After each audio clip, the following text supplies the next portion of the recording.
y avait aussi un truc qui m'avait un peu choqué, c'est par exemple aux infos la dernière fois. Jeudi, il y avait montré que Salah Abdeslam il avait un avocat.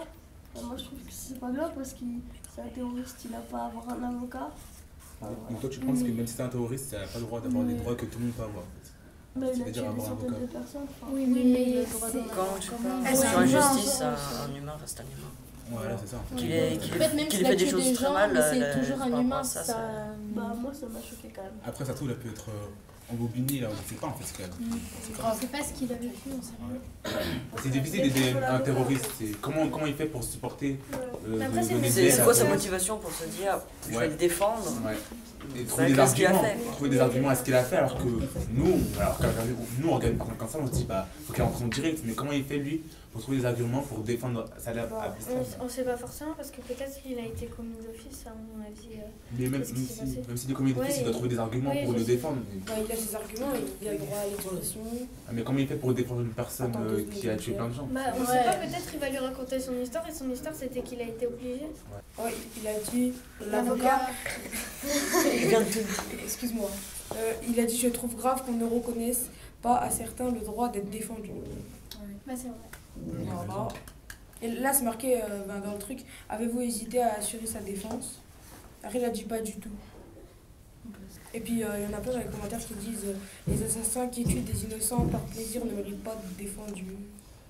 Mais le pire en plus, c'est que c'est même pas lui qui va payer son avocat, c'est l'État. C'est l'État, ouais. Et là, je comprends un petit peu que ça soit pas vraiment juste que déjà il a tué des personnes et qu'en plus on lui paye son avocat pour qu'il soit défendu. Bah, peut-être c'est lui qui c'était son avocat. Non, c'était commis d'office. En fait, quand il a un avocat et qu'il n'a pas d'argent, c'est l'État qui paye.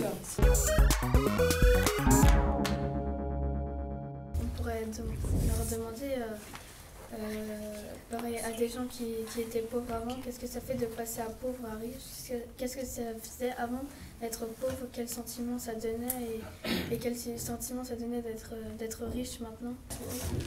C'est bien de trouver quelqu'un qui a réussi, mais qui a réussi pour son intelligence, ses études, mais pas pour quelque chose de... Le mec il réussit juste en faisant n'importe quoi. Voilà, il a réussi pour faire peut-être Maître Gims, je sais pas. Ouais, Maître Gims. Il avait un bon mental, du coup il a réussi à remonter la pente. Comment il a réussi, comment il a fait? Il nous raconte bien. Moi, et comment ils se sont après tout ça en fait. Surtout c'est ça. Parce que là en ce moment il y a des gens, ils le voient, ils disent oh lui il a réussi, il a eu une vie parfaite dès le début, il a fait, alors qu'en fait non, et en fait on fait pas attention à ça. Il y a ce qu'il est maintenant et pas ce qu'il a subi avant.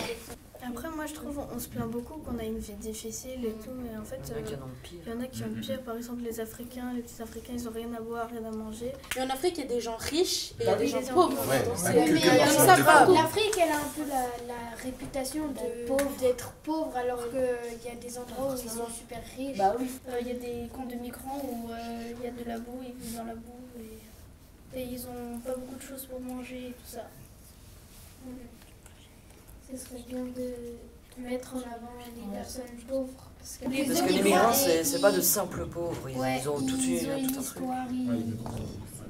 Par exemple, dans pas des centres, mais des maisons entre guillemets de réfugiés, où on demanderait s'ils veulent bien nous raconter leur histoire, si on peut leur poser des questions, des choses comme ça.